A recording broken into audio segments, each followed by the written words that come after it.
o sinal mais impressionante que deixou é um sinal que todos podemos observar num recém-nascido, ou num quase recém-nascido, ou com uma criança com poucos dias. É que ela tem muitíssimo poucas aptidões para a sobrevivência, salvo uma que é a de atrair a solicitude dos adultos.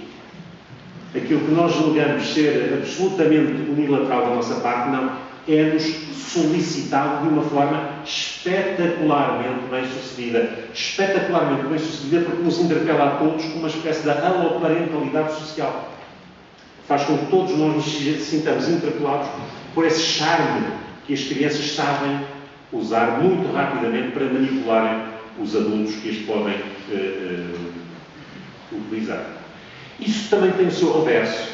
É que, salvo o caso de uma outra espécie de primatas, cujo nome não retive aqui neste slide, o primata humano é o único documentado que é capaz de abandonar e matar as suas crianças por falta de apoio aloparental. Ou seja, há momentos em que as mães, sentindo a falta desse apoio da sua família ou da sua sociedade, ou seja o que for, são capazes efetivamente de abandonar a sua prole, coisa que não acontece em mais nenhum primata. Estou mesmo a terminar e termino com o regresso à família.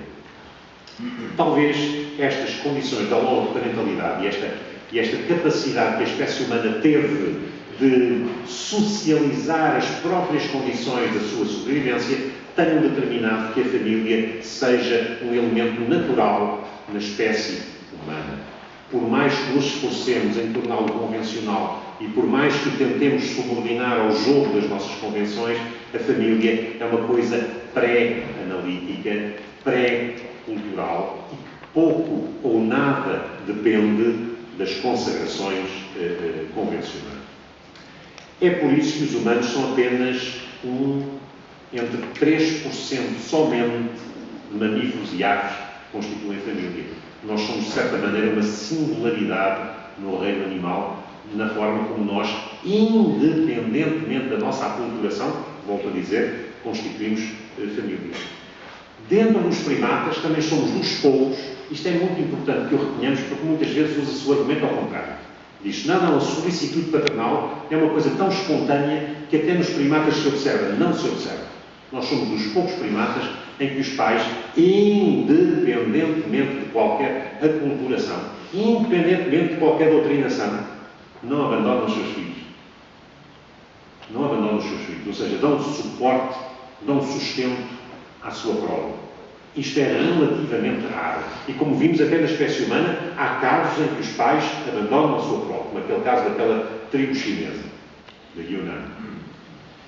Também, nos humanos, dá-se o caso de haver uma espécie de uma gestão, novamente, anterior à aculturação, entre a prole, o investimento na prole e o investimento na sobrevivência do próprio progenitor e o investimento na sobrevivência e nas necessidades específicas da demais prole. Ou seja, uma espécie de uma gestão familiar instintiva. Porque as fêmeas humanas são capazes de reproduzir enquanto os seus filhos ainda são totalmente dependentes delas. E, portanto, têm que gerir espontaneamente uma dependência coletiva da sua prole, coisa que não acontece na maior parte dos primatas. Quarto ponto, também a nossa espécie é uma das poucas em que os pais, tendo consciência dos riscos e das incertezas da sua paternidade, eu ponho aqui eufemisticamente que o erro na paternidade, variando de sociedade para sociedade, em termos antropológicos tem sido determinado entre os 2% e os 30%, não obstante estas dúvidas genéticas, os pais tendem a pacificar as suas relações. É verdade que construíram para isso um direito que procura impor essa pacificação. Mas não há dúvida nenhuma que, independentemente do direito, eles tendem a pacificar as suas relações, mesmo apesar das dúvidas que possam surgir.